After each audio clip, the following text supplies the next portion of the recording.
Assalamualaikum warahmatullahi wabarakatuh. Jumpa lagi di channel Muslim Cerdas.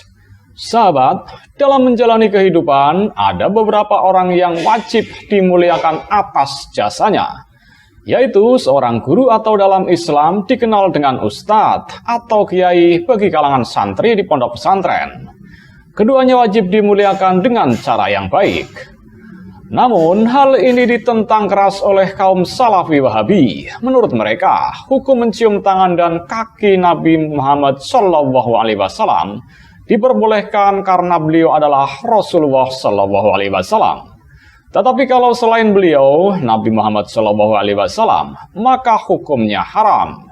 Bahkan mencium tangan sambil membungkuk divonis nisfus sujud, menyerupai gerakan ruku dan sujud, dan itu termasuk kesyirikan. Ruku dan sujud hanya boleh diperuntukkan kepada Allah Subhanahu wa Ta'ala. Disitulah keharaman mencium tangan, apalagi dengan membungkuk menurut kaum Salafi Wahabi. Maka ketika ada seseorang, santri atau murid mencium tangan kiai atau gurunya sambil membungkuk, itu sama saja dengan menyembah makhluk, dan itu dikategorikan sebagai kemusyrikan. Pemikiran dan logika Salafi Wahabi memang secingkrang otak mereka, tidak bisa membedakan antara penghormatan atau takdim dengan penyembahan. Padahal sebenarnya semua ini sama sekali tidak bisa diartikan penyembahan. Bahkan tidak terlintas sama sekali dalam hati serta pikiran untuk menyembah orang-orang saleh atau wali yang dicium tangannya sebagaimana menyembah Tuhan. Semua itu hanyalah bentuk takzim atau tabaruk atau mencari keberkahan. Membantah pendapat kaum Salafi Wahabi, sikap takzim atau hormat kepada guru atau kiai dengan mencium tangan dianjurkan oleh pengasuh pondok pesantren dan LPD Al-Bahjah, Kiai Haji Yahya Zainul Ma'arif atau biasa dikenal dengan Buya Yahya. Dalam sebuah kajiannya di kanal YouTube Al-Bahjah TV, mengingat semua jasa yang diberikan guru atau ustadz itu sangat besar. Asal jangan sampai menyembah saja. Jika mencium tangan itu boleh, jelas Buya Yahya.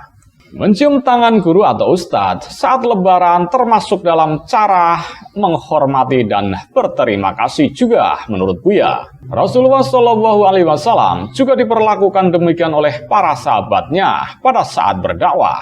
Bahkan jika harus mencium kakinya pun diperbolehkan, tambahnya. Hadis-hadis Rasulullah SAW dan atsar para sahabat yang berkaitan dengan hukum mencium tangan dan kaki. Dari Jabir radhiyallahu anhu bahwa Umar bergegas menuju Rasulullah SAW lalu mencium tangannya. Hadis riwayat Ahmad. Dari Sofyan bin Asal bahwa ada dua orang Yahudi bertanya kepada Rasulullah SAW tentang 7 ayat yang pernah diturunkan kepada Musa alaihi salam.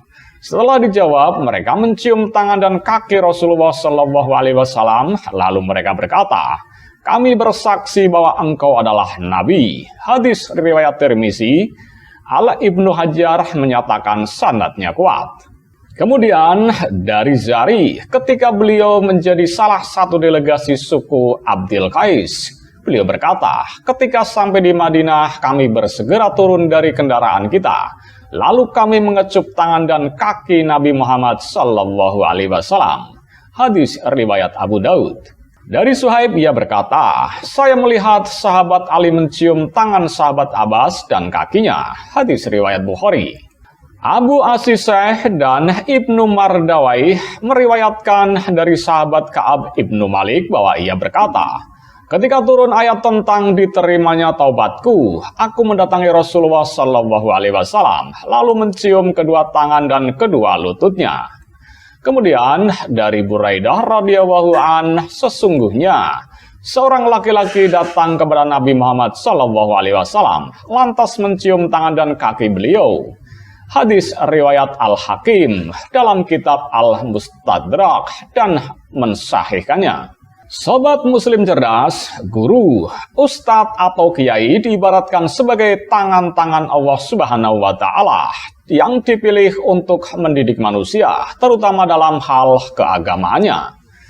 Saat lebaran hendaknya memuliakan dan menghormati guru atau ustadz dengan bertujuan membalas segala jasanya yang memberikan ilmu kepada kita. Al-adab faqal ilmi, yang artinya adab di atas ilmu, salah satu ungkapan yang melekat di kalangan santri. Salah satu tradisi akhlak santri di Indonesia dalam menghormati para ulama yaitu dengan mencium tangan sebagai bentuk takzim santri kepada ulama.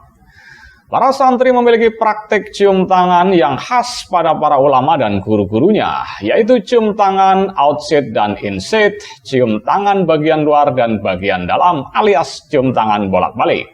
Iblis menjadi kufur bukan karena dia tidak beribadah kepada Allah, tetapi karena tarkul hormat atau meninggalkan hormat atas dasar kesombongan, karena tidak mau tunduk pada perintah Allah Subhanahu wa Ta'ala untuk bersujud pada Nabi Adam alaihissalam.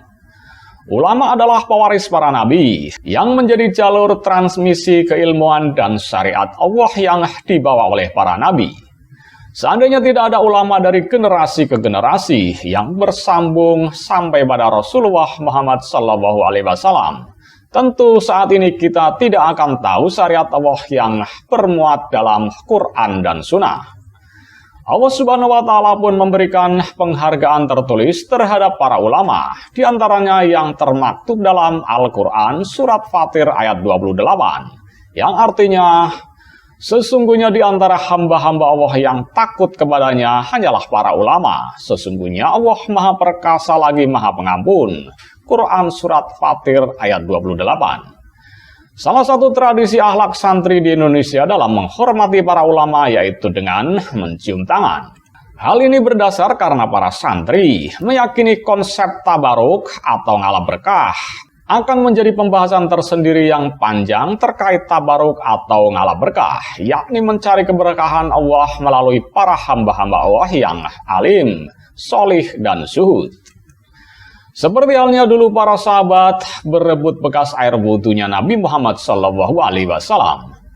Dan masih banyak lagi praktek-praktek tabaruk yang dicontohkan para sahabat Nabi Muhammad SAW, para tabi'in, juga para ulama-ulama terdahulu. Para santri akan sangat merasa bahagia, terlebih ketika berkesempatan dapat mencium tangan seorang ulama khas yang masyhur. Para santri rela menunggu dengan antrian yang sangat panjang untuk dapat berkesempatan mencium tangan ulama tersebut. Mungkin budaya cium tangan sudah biasa kita lihat dan dengar di kalangan umum. Namun yang berbeda dari cium tangannya para santri terhadap kiainya ataupun ulama-ulama sepuh yang lain adalah membolak-balik tangan sang ulama. Hal inilah yang mungkin dianggap agak unik oleh khalayak umum yang memang belum begitu kenal dengan budaya santri di Indonesia, khususnya santri di kalangan NU. Bukan hanya santri yang sudah berpangkat kiai pun ketika bertemu dengan gurunya atau pun ulama khas yang lainnya pun akan memperlakukan demikian.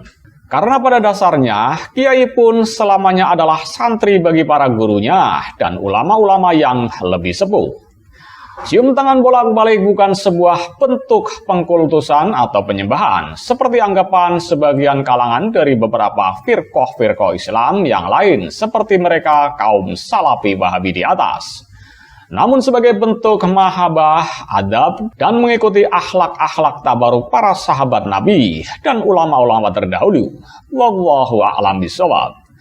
Billahi taufiq wal hidayah. Wassalamualaikum warahmatullahi wabarakatuh.